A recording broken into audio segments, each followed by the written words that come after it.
이른 아침 마당을 쓸고 있는 돌쇠에게 주인이 말했습니다. 돌쇠야, 아랫마을 작은 댁에 심부름 좀 갔다 와야 되겠다. 네, 알겠습니다, 주인어른. 아침을 먹고 심부름을 시키기 위해서 돌쇠를 주인이 찾았습니다. 집안 곳곳을 찾아봤는데 돌쇠가 보이지를 않는 거예요. 돌쇠는 점심때가 되었는데 헐레벌떡 하며 돌아왔습니다. 화가 난 주인이 꾸짖었죠. 내 이놈, 너 어디 갔다 왔니? 왜 지금 나타난 거냐? 이때 돌쇠의 대답입니다. 주인 어른께서 작은 댁에 다녀오라고 해서 아침 먹자마자 달려갔다 오는 길입니다. 돌쇠는 주인의 심부름이라는 그 단어를 놓친 거예요. 그걸 귀에 담았다면 심부름의 내용이 뭐지 물어봐야지 이런 생각했을 거예요. 그런데 다녀와야 되겠다, 작은 댁에 다녀오겠다, 이걸 선별적으로 들은 거죠. 그리고 그것도 아랫마을 둘째 작은 댁에 다녀오란 것인데 백리 떨어진 막내 작은 댁에 다녀온 거예요. 얼마 전까지 이 돌쇠는 그 막내 작은 댁에서 일을 했어요. 그래서 큰 댁으로 이렇게 옮겨온 겁니다. 그래서 자기에게 있어서 작은 댁은 그 멀리 떨어진 막내 작은 댁이에요. 아랫마을이라는 또 단어도 놓친 거예요. 아랫마을, 그 둘째 작은 댁인데 자기의 생각은 작은 댁은 저 자기가 지냈던 막내 작은 댁을 생각한 거죠. 이것도 자기 생각대로 작은 댁을 이해를 하고 있었던 것입니다. 그러니 진정 심부름이 되지 못했던 거죠. 열심히 뛰어서 그 먼 길을 오고 갔습니다마는 그러나 진정 심부름을 하지 못했다 하는 이야기입니다.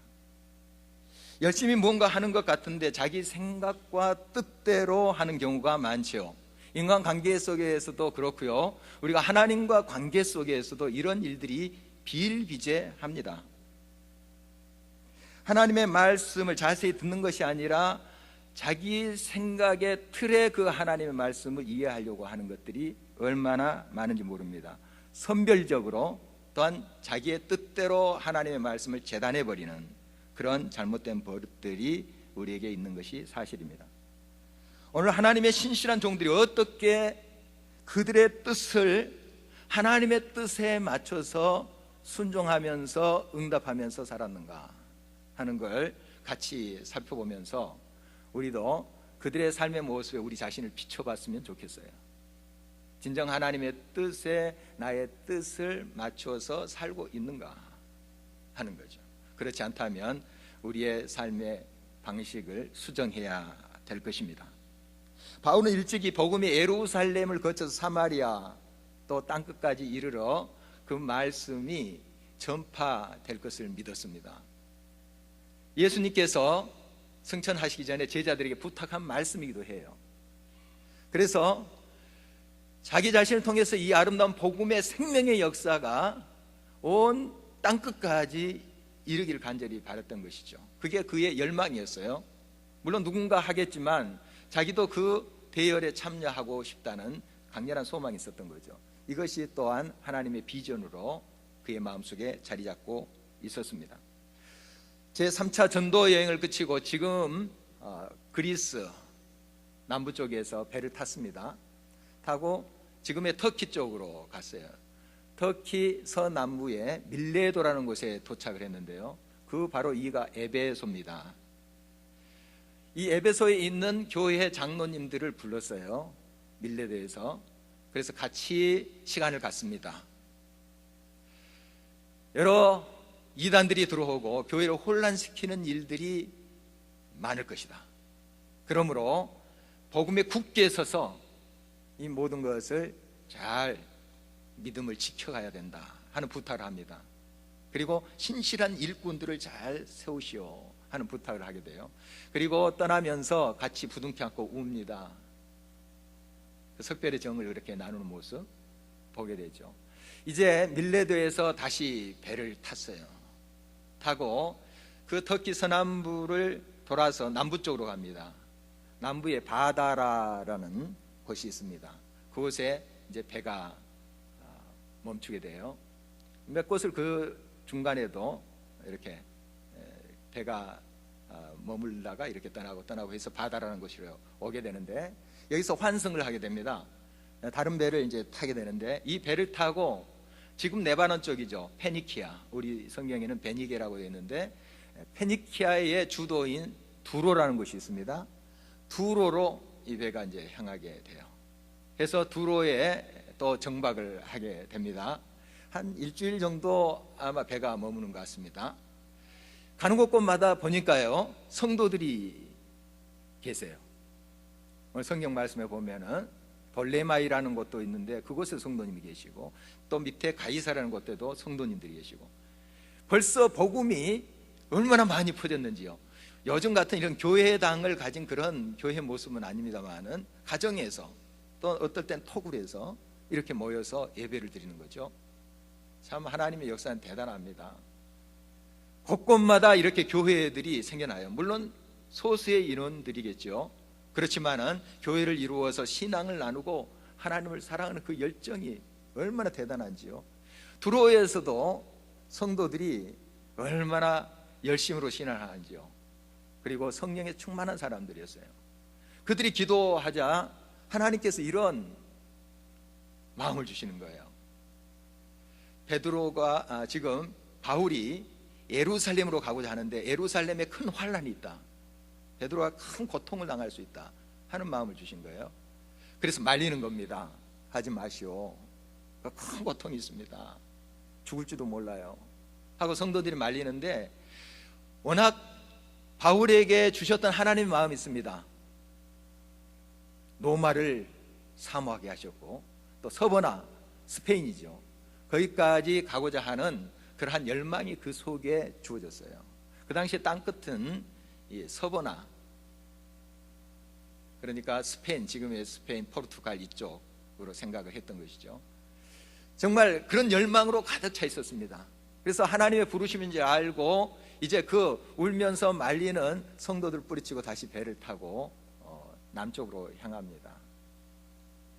물론 그러한 성도님들의 마음을 알아요. 지금 사지로 가는 것 아니겠습니까? 예루살렘에서 고난을 당하고 죽을지도 모르는 그런 상황인데 어떻게 안 말립니까? 또 인간의 정이 있잖아요. 사랑하고 존경하는 선생님이 사지로 지금 뚜벅뚜벅 걸어가는데 안 말릴 그런 사람이 어디 있겠습니까? 아주 이게 인지상정입니다. 그러나 바울은 그들의 그 마음은 다 이해해요. 그렇지만 하나님께서 자기를 어떻게 지금 부르고 계시는가, 하나님의 뜻이 무엇인가 하는 거 그가 알고 있어요. 그러니까 그것을 다 내려놓고 계속 예루살렘으로 향하고 있는 것이죠. 가이사라에 도착했습니다. 항해는 이제 끝났어요. 배로 이제 움직이는 것은 끝났고 육로로 통해서 이제 예루살렘을 가게 됩니다. 이 가이사라에 누가 있었냐면은 빌립이라는 사람이 있었습니다. 초대교회 7 집사 중에 한 사람이 안수 집사님이죠. 이 빌립이 이 가이사라 교회에 목회를 하고 있었던 거죠. 물론 자기 집에서 하는 그런 교회입니다만은 그 네 딸이 있었는데 다 성령 충만해요. 그리고 애언자라고 오늘 성경에 기록되어 있는데 정말 하나님의 말씀을 그렇게 사모하면서 하나님의 뜻을 또한 전달하고 하는 역할을 빌립도 할 뿐만 아니라 네 딸도 같이 하고 있는 그러한 아름다운 가정이고, 또 그 가정을 중심으로 교회가 된 곳이 바로 가이사라 교회예요. 이곳에 한 사람이 또 옵니다. 어떻게 뭐 강구도 하지 않았는데, 연락도 안 줬는데 아가보라는 사람이 마침 바울이 있는 그곳에 오게 되죠. 이 사람도 성령에 충만한 사람이고 하나님의 말씀을 잘 듣고 그 말씀을 전달하는 그런 사람입니다. 이 아가보라는 사람이 바울의 이 허리에 묶었던 끈을 풀어서 자기 수족을 맵니다. 그리고 이 임자가 이와 같이 예루살렘에 묶여서 잡혀가리라 하고 예언을 합니다. 얼마나 확실합니까? 아까 두로에서도 그렇고 지금 가이사랴에서도 말리는 거죠. 가지 마시오, 가지 마시오, 큰일 납니다. 여기서도 막 울면서 붙잡는 그런 모습을 볼 수 있어요. 왜 그렇게 울면서 나를 붙잡고 내 마음을 참 상하게 하느냐, 이런 말을 보니까요, 그냥 그들이 대충 말린 것이 아니라 막 울면서 가지 말라고, 가지 말라고, 이렇게 바울 사도를 말린 것으로 보여요. 그러나 그가 하나님의 뜻을 이야기합니다. 물론 하나님의 성령께서 그 모든 것을 보여주신 것은 사실이에요. 이 바울이 고난을 당하고 참 죽을 수도 있다는 그 사실을 보여주신 거예요. 바울도 알고 있습니다. 알고 있어요. 그래서 그런 어떤 인간의 정과 또한 사랑하는 사람이 사지로 가는 것을 이제 말리는 그런 모습을 우리가 이해를 할 수 있습니다. 그러나 하나님께서 이 바울에게 주신 사명은 예루살렘을 통해서 로마로 가는 거예요. 지금은 희미하게 보입니다. 구체적으로 어떠한 방법으로 로마로 갈지 이 바울은 사실 자세히는 모릅니다. 그러나 계속 하나님께서 기도할 때마다, 하나님과 교통할 때마다 그렇게 이끄시는 거예요. 그래서 여러 주변에 사랑하는 사람들의 만류도 있었습니다. 그런 또 여러 사람들의 또 사랑도 있었어요. 그러나 그것조차 하나님께 내려놓고 하나님의 뜻만을 붙잡는 거죠. 그것의 모든 것을 맞추는 그의 모습을 봅니다. 그래서 자기는 예루살렘을 가겠다 하고 그 가이사랴 성도들에게 이야기하죠. 성경이 이렇게 기록하고 있습니다.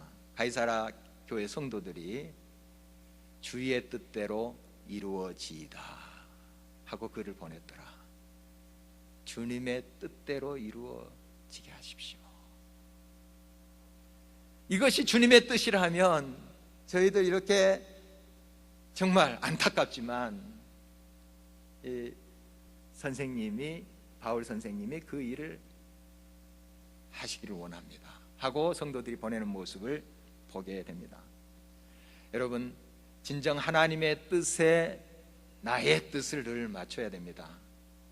우리는 우리의 뜻에 하나님의 뜻을 맞추려고 하는 그런 잘못된 버릇이 있어요. 내 생각을 그대로 가지고 있습니다. 그리고 하나님 말씀도 선별적으로 받아들여요. 자기 뜻에 맞는 거 받아들여요. 은혜되고 위로되고 용기 주는 거 받아들여요. 좀 찌르는 거, 거부스러운 거 다 잘라냅니다. 여러분, 이렇게 성경 말씀을 받아들여서는 안 됩니다. 잘못된 태도예요. 하나님 말씀에 나를 맞추는 거예요. 기도도 마찬가지입니다. 나의 생각에 하나님의 뜻을 계속 맞춰달라고, 내가 원하는 것에 하나님께서 후원자가 돼서 다 채워달라고 하는 것이 기도의 근본이 아니에요. 물론 그런 기도의 요소가 있습니다. 그러나 그것이 기도의 본질이 아니에요. 기도의 본질은 하나님의 뜻에 나를 맞추는 거예요. 그래서 결국 하나님의 뜻대로 했더니 내게 참 좋았더라, 이렇게 고백하는 거예요. 그때는 이해가 참 안 되고 참 불만도 있었는데 하나님의 뜻대로 내가 그대로 맞춰서 행했더니 내가 상상치도 못할 일이 일어나네. 이걸 경험하는 것이에요. 여러분, 하나님의 뜻에 나를 맞추는 것입니다. 그렇지 않은 세 종류의 사람이 있습니다. 먼저 주의 뜻과 나의 뜻이 정반대인 사람이 있어요. 크리스찬의 옷을 입고 있지만 주의 뜻대로 행하지 않아요. 두 번째, 주의 뜻과 나의 뜻이 비슷한 사람이 있어요. 비슷해요. 주님께 순종하고 주의 말씀대로 행하는 것 같아 신앙이 참 좋아 보여요. 세 번째, 주의 뜻에 온전히 나의 뜻을 맞추는 거예요. 그래서 주님의 뜻이 나의 뜻이 되는 거예요. 물론 우리의 선택은 제일 마지막 거죠. 주님의 뜻에 항상 우리를 맞춰가는 거예요. 앞에 두 개는 엄밀히 말하면 똑같은 거예요. 물론 주님의 뜻이 아니라 하는 분명한 이제 판단력이 있을 수 있어요. 그건 여러분들이 잘 분별할 수 있죠. 악한 행위라든지 또 부정이라든지 이런 거 여러분들이 딱 분별할 수 있습니다. 그러나 두 번째 것이 참 분별하기 어려워요. 주님의 뜻과 나의 뜻이 좀 비슷한 것 같아요. 이게 참 분별하기 어렵습니다. 여러분, 이렇게 분별해 보십시오. 먼저 여러분의 생각과 여러분의 바람을 적어보는 거예요. 생각나는 대로 적어보는 것입니다. 그리고 한 가지 한 가지씩 하나님께 물으세요. 하나님, 이것 내가 원하는데 하나님도 원하시는 것인지요? 물어보세요. 그러면 일치되는 부분이 있어요. 동그라미 치세요. 그런데 내가 바람을 쭉 썼는데 하나님께 물어봤어요.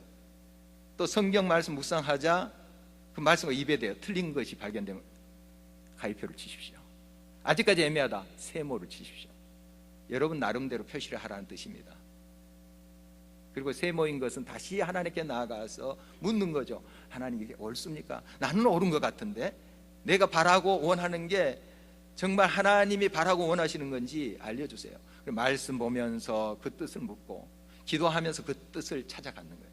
그래서 하나님의 뜻에 온전히 나의 뜻을 맞춰가는 것, 이것이 바른 신앙의 형태인 것이죠. 여러분 날마다 하나님의 뜻에 여러분 자신을 맞춰가는 귀한 삶이 되시기를 간절히 바라는 것입니다. 하나님 뜻대로 우리의 삶을 살아가고 그 뜻에 나의 뜻을 맞춰갈 때 어떤 역사가 일어나는가, 성경은 이렇게 증언하고 있습니다. 요한일서 5장 14절 15절 말씀입니다. 그를 향하여 우리의 가진 바 담대함이 이것이니 그의 뜻대로 무엇을 구하면 들으심이라. 우리가 무엇이든지 구하는 바를 들으시는 줄을 안즉 우리가 그에게 구한 그것을 얻은 줄을 또한 아느니라. 하나님의 뜻대로 구하면 다 들어주신다 하는 말씀이죠. 그러니까 우리가 구하여도 얻지 못하는 것은 우리의 뜻대로, 우리의 정욕대로 구하기 때문에 그래요. 우리의 구함이, 우리의 간구가 하나님의 뜻대로 구하면 다 들어주십니다. 우리 예수님 말씀도 있어요. 요한복음 15장 7절 말씀입니다. 너희가 내 안에 거하고 내 말이 너희 안에 거하면 무엇이든지 원하는 대로 구하라. 그리하면 이루리라. 무엇이든지 원하는 대로 구하라. 이루리라. 어떻게 하면? 그의 말씀이 우리 안에 거하면, 다른 말로 하면 그의 뜻대로 구하면, 이런 뜻입니다. 말씀이 우리 삶 속에 가득 채워져서 그 말씀이 삶의 중심이 되고 지표가 될 때, 그 말씀대로 내가 구하게 될 때, 그 뜻대로 구하게 될 때 모든 것이 이루어진다 하는 것이에요. 우리는 모든 것이 이루어지기를 원하는 마음이 있어요. 그러나 그 앞에 있는 부분에 대해서 많이 소홀히 합니다. 여러분, 관건은 주님의 뜻에 내 뜻을 맞추는 거예요. 그리고 여러분들이 주님 앞에 기도해 보십시오. 하나님이 약속대로 다 이루어 주실 것입니다. 이것이 우리 주님의 약속이에요. 그러므로 항상 나의 경험과 나의 생각과 내 뜻을 하나님 앞에 내려놓고 그 하나님의 뜻을 찾아서 그 뜻에 나를 맞춰가는 겁니다. 이런 삶이 여러분의 삶 속에 풍성히 이루어지기를 간절히 바라는 것입니다. 주의 뜻이 나의 뜻이 되기 위해서 한 세 가지로 같이 나누고자 합니다. 먼저 비워야 돼요. 자기 자신의 생각, 경험조차도 비워야 돼요. 비슷한 일이 여러분의 삶 속에 또 일어날 수 있어요. 비슷한 케이스, 상황들이 일어날 수 있어요. 전에 이 방법을 했더니 됐어. 그리고 그대로 그 경험 가지고 적용해 보십시오. 안 되는 경우 많습니다. 물으셔야 돼요. 그것조차 일단 내려놓으셔야 됩니다. 나 저거 알아? 그것조차 내려놔야 됩니다. 하나님께 물으세요. 옳습니까? 이 길로 가는 것이 옳습니까? A, B가 있는데 A를 선택하는 것이 옳습니까? 물으세요. 그러기 위해서는 내 생각을 일단 비워야 됩니다. 비워야 돼요. 내 손에 가득 뭔가를 가지고 있는데 다른 것을 붙잡을 수 있습니까? 일단 이것을 내려놔야 되잖아요. 손을 비워야 돼요. 그래야지 더 좋은 것을 붙잡지 않겠습니까? 너무 당연한 원리인데 우리가 그걸 하지 못해요. 이것 아니면 나는 죽을 것 같아 하는 무의식 속에 그런 집착이 있어요. 여러분, 그것조차 내려놓으세요. 하나님께서 더 큰 것을 예비하십니다. 큰 비전과 꿈을 마련해 놓으셔요. 그것을 붙잡을 수 있는 방법, 나를 먼저 내려놓는 것입니다. 이사야 55장 8절 9절 말씀입니다. 이는 내 생각이 너희의 생각과 다르며 내 길은 너희의 길과 다름이라. 여호와의 말씀이니라. 이는 하늘이 땅보다 높음 같이 내 길은 너희의 길보다 높으며 내 생각은 너희의 생각보다 높음이니라. 여러분, 우리가 생각지도 못하고 상상치도 못할 일을 하나님께서 예비하고 계세요. 그걸 다 마련해 놓고 너 손에 있는 것 내려놔, 내 이거 줄게 하고 계시는 거예요. 그러나 그거 집착하면서 이거 붙잡고 있는 거죠, 우리가. 여러분, 먼저 비우세요. 하나님 앞에 모든 것을 내려놓으십시오. 하나님은 우리의 생각보다 더 높이 계세요. 아니, 상상치도 못할 그런 분이십니다. 그분이 우리를 향해서 지금 가장 좋은 것을 예비하고 계신다는 사실을 기억하시기를 간절히 바라는 것입니다. 여러분, 빨간색 안경을 쓰면은 이 사물이 제대로 그 색깔이 나오지 않아요. 잘 제대로 우리가 인지하지 못합니다. 제대로 그대로 사물을 보기 위해서 이 색깔이 있는 안경을 벗어야 되잖아요. 내려놔야 됩니다. 나의 틀과 나의 주관, 이것까지 일단 주님 앞에 쏟아 놓으십시오. 내려놓으십시오. 그것이 선행돼야 됩니다. 두 번째, 그 뜻에 나의 뜻을 맞추는 거예요. 일단 내 뜻을 내려놓고 그 주님의 뜻을 붙잡는 거죠. 내 것은 내려놓고 주님이 나를 향한 뜻과 계획을 바라보는 거예요. 그것이 우리들에게 있어야 됩니다. 이 주님의 뜻을 찾기 위해서는 주님과 늘 교통해야 됩니다. 주님이 알려주시기 때문에. 주님 떠나서 우리가 주님의 뜻을 알 수가 없어요. 주님과 대화도 하고 그 뜻을 알아가는 것이죠. 이것이 말씀 묵상하고 기도하는 것이에요. 우리가 옆에 있는 아내, 남편, 가족의 마음을 알기 위해서 대화를 하지 않습니까? 서로 이야기도 나누고 여행도 가고 이렇게 해서 알아가는 것 아니겠어요? 하나님과 교통 없이 어떻게 하나님의 뜻을 알아요? 모릅니다. 내 생각대로 하면서 그것이 하나님의 뜻이라고 착각할 때가 많아요. 그러지 않습니다. 하나님과 늘 교통하는 말씀 묵상의 시간을 여러분이 귀중히 여기십시오. 기도의 시간을 사모하면서 그 하나님 앞에 나가십시오. 하나님의 뜻을 알 수 있어요. 그리고 그 뜻이 발견될 때 내 뜻을 내려놓고 그것에 모든 것을 맡기는 거예요.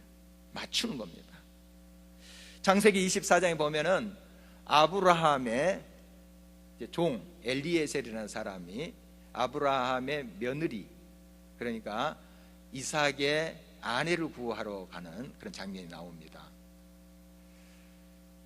이 아브라함은 자기가 살고 있는 그 가나안 땅에 우상이 너무 많잖아요. 그 문화가 참 하나님을 경외하지 않는 그런 문화예요. 여기에서 이 며느리를 얻고 싶지 않은 거예요.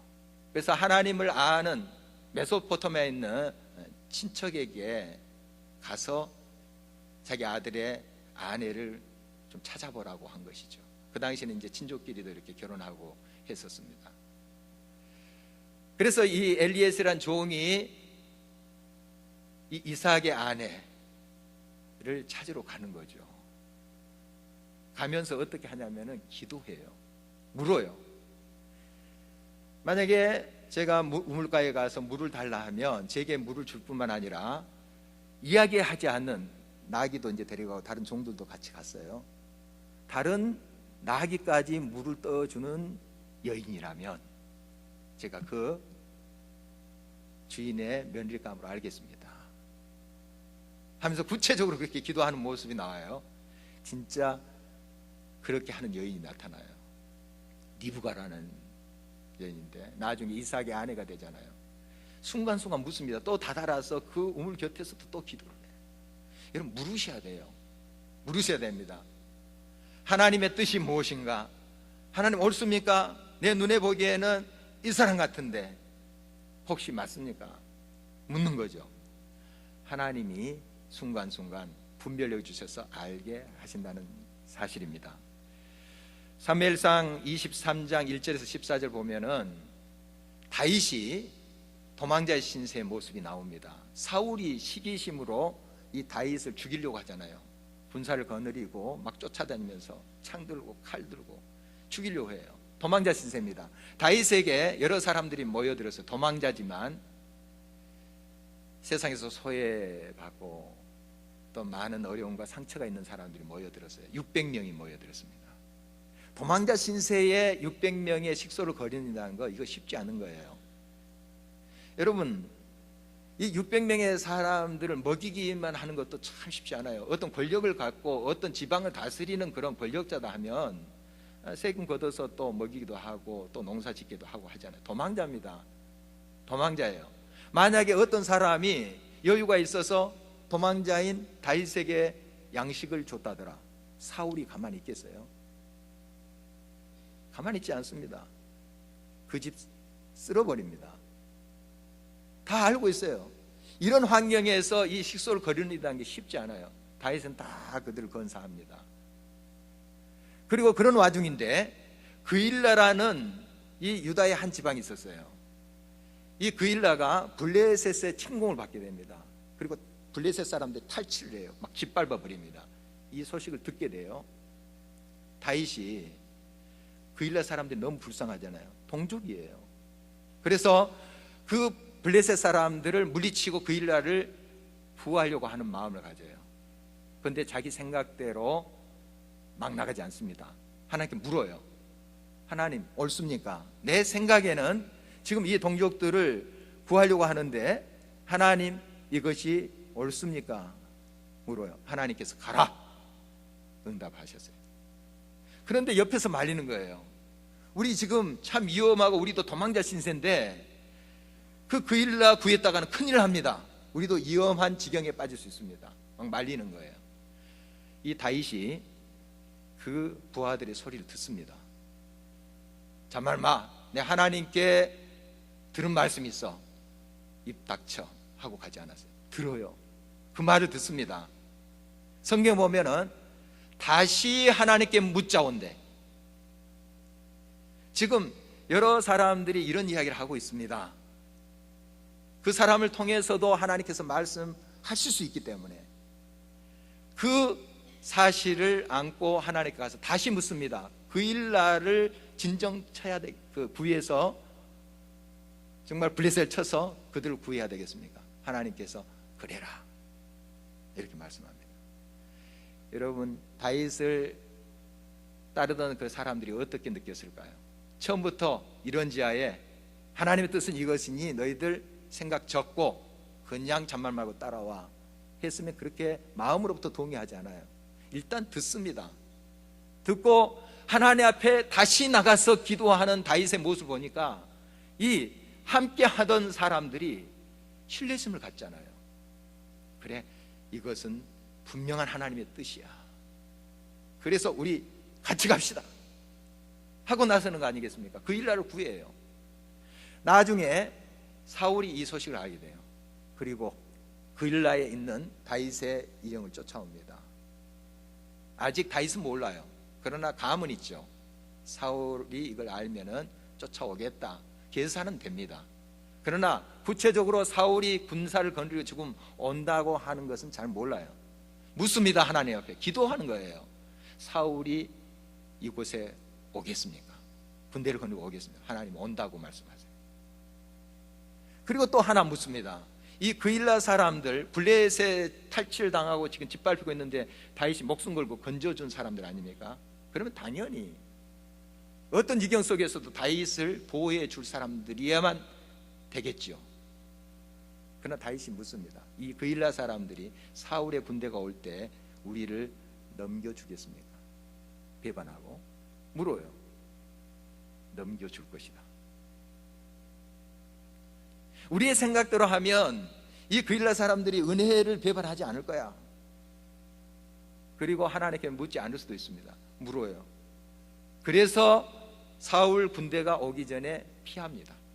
그곳을. 사울 군대가 그걸 알고 해군하는 모습을 보게 돼요. 여러분, 다윗의 삶을 보면 이렇게 하나님 앞에 끊임없이 묻는 삶이에요. 대조적으로 역대상 10장 말씀에 보면은 이제 사울이 길보아 전투에서 전사하게 되는데요. 그가 처참하게 죽는 장면이 나옵니다. 우연히 화살에 맞게 돼요. 적의 화살에 치명상을 입습니다. 이제 적의 칼에 죽느니 내가 죽으리라 하면서 옆에 보좌관에게 좀 나를 치라 했는데 보좌관이 두려워가지고 치지 못해요. 칼을 뽑아서 칼 위에 자기가 엎드려져요. 자살한 거죠. 나중에 블레셋이 쭉 전리품을 챙기기 위해서 살핍니다. 보니까 사울 왕이 거기 있는 거예요. 그래서 그의 목을 베입니다. 머리는 각 지역에 돌려보냅니다. 그리고 몸은 뱃산 성벽에 못 박아서 걸어놨습니다. 처참한 그러한 말로였어요. 성경이 이렇게 기록하고 있습니다. 그가 하나님의 말씀을 듣지 아니함으로. 딱 한마디입니다. 자기의 뜻대로, 하나님의 뜻대로 행하지 않고 자기 뜻대로 행했기 때문에 이 결과가 빚어졌다 말씀하고 있습니다. 여러분, 하나님의 뜻에 우리의 뜻을 맞춰야 됩니다. 물론 실수할 수 있어요. 다윗도 때로는 실수합니다. 그러나 다시 한번 일어서서 하나님의 뜻을 바로 알고 그 뜻에 나의 뜻을 맞춰가는 거예요. 철저히. 이것이 바로 하나님께서 기뻐하시고 바라시는 부르심이다 하는 사실입니다. 마지막으로 하나님의 뜻을 우리가 알았다면 그 뜻을 행해야 됩니다. 하나님의 뜻을 깨닫고 그 자리에 머무는 것이 아니라 행함으로 응답하는 삶이 되어야 됩니다. 우리 주님께서도 마태복음 7장 말씀에 나더러 주여 주여 하는 자마다 다 천국에 들어갈 것이 아니요 다만 하늘에 계신 내 아버지의 뜻대로 행하는 자라야 들어가리라. 그날에 많은 사람들이 나더러 이르되 주여 주여 우리가 주의 이름으로 선지자 노릇하며 주의 이름으로 귀신을 쫓으며 주의 이름으로 많은 권능을 행하지 아니했나이까 하리니 그때 내가 그들에게 밝히 말하되 내가 너희를 도무지 알지 못하니 불법을 행하는 자들아 내게서 떠나가라 하리라. 우리가 주님 앞에 설 때 내가 주님의 일 열심히 하지 않았습니까? 저 아랫마을도 갔다 오고 이렇게 열심히 살지 않았습니까? 나 그 일 시키지 않았다. 그 일이 아니다. 이렇게 하실는지 우리 다시 한번 우리 자신 살펴야 됩니다. 주님의 뜻을 바로 듣고 그 뜻대로 우리가 행해야 된다는 사실이죠. 비가 와서 만물에 더욱 생기가 넘칩니다. 정말 비가 이런 곳마다 그 생명들이 얼마나 춤을 추듯이 생기 있게 그렇게 일어나고 있는 모습을 보게 됩니다. 여러분 삶 속에 정말 하나님 앞에 이 초목처럼 잘 열린 마음으로 하나님의 은혜의 비를, 말씀, 약속의 비를 맞이하시기 바랍니다. 여러분의 삶 속에 그 하나님의 뜻이 하나님의 역사를 일으키고 또한 많은 사람이 하나님께서 살아계시고 함께 하심의 증거를 보이실 거예요.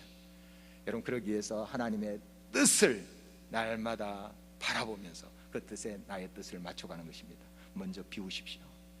그리고 맞추십시오. 하나님의 뜻에 나를 맞추는 거예요. 그리고 따라가십시오. 온전히 순종하십시오. 이런 삶을 통해서 하나님의 아름다운 역사가 저와 여러분을 통해서 풍성하게 일어나기를 주의 이름으로 축원합니다.